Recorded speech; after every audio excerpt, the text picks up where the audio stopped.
I'm Joel Sharpton, one half of the Articulate Coven, and this is 5 things you probably missed in Season 2, Episode 1 of Interview with the Vampire.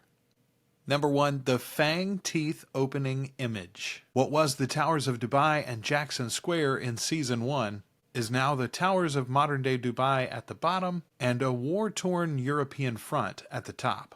If you've skipped these intros previously, I would suggest you stop doing so now, as they're all going to be telling you a bit about the episode moving forward. Number 2, the theatrical call-out of Delaney Hales in the role of Claudia. This is something straight out of the program of a live theatrical event. On Broadway and other big traveling tours, you have swing performers who fill in for other actors because of injury or illness or scheduled time off. Those prearranged roles are always acknowledged by an insert to the program itself for that performance. Bailey Bass left the role late in the production schedule for Season 2, as a scheduling conflict kept her unavailable. Delaney came in so late in the game that some scenes had already been shot without her, and the entire shooting schedule was rearranged to accommodate this late entry. Personally, I think Delaney more than met the challenges, and I believe her performance in Season 2 is every bit as strong, if not more so, than Bailey's in Season 1. As an original novel fan, I am elated that this TV series has brought us not one, but 2 excellent interpretations of the character. Number 3, Claudia's search for the vampiric origin. This is absolutely a part of the original novel, although the timeline is different. This takes place much earlier in the book. Claudia, and to a lesser degree Louise, are focused on finding other vampires, and specifically some hint to where they all come from, and why they exist at all. In many ways, Claudia is the ultimate orphan, desperate to find her family, and figure out who she is.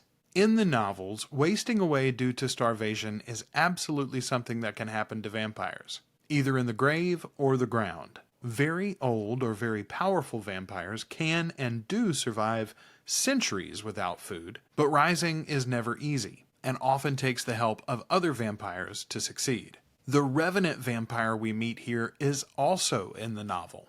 Sort of.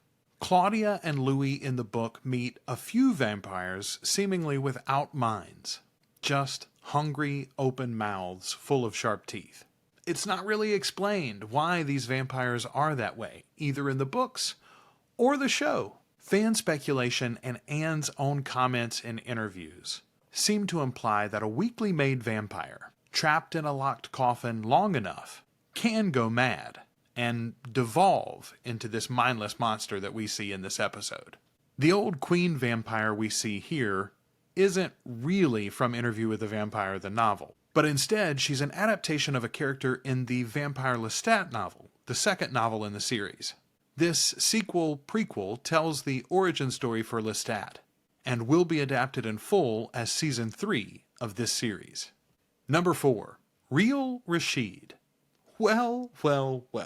The Vampire Armand's guise in Season 1 wasn't just an invented character, but his performance as one of his actual servants. Does this mean that the Islamic prayers and faith were also part of the act? Is that Rashid's faith and not Armand's? Or was he playing it close to the vest and using his own story to fill in the character of Rashid? We don't know, is the point. And we're supposed to be wondering all of that and much more. Watch this space. My guess is we'll hear more about Rashid. Number 5, Dreamstat. Louis has a secret guest on their European adventure. The Lestat we see here in Episode 1 isn't real, by the way. He's not a ghost or a mental projection of Lestat's consciousness. Instead, this is Louis' conscience and lingering love for Lestat, externalized into a physical presence and voice to guilt himself. This isn't the last you'll see of Dreamstat, but do remember, it's Louis' idea of Lestat, not Lestat himself. That's your 5 facts for Episode 1. That means it's time for a Lagniappe fact.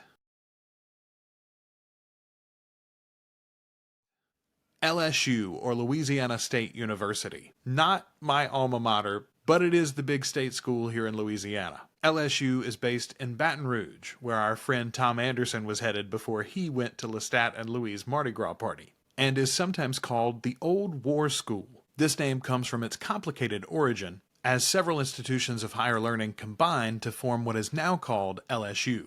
One of them being Louisiana State Seminary of Learning and Military Academy, originally located near Pineville, Louisiana. That institution opened on January 2, 1860, with Colonel William Tecumseh Sherman as superintendent.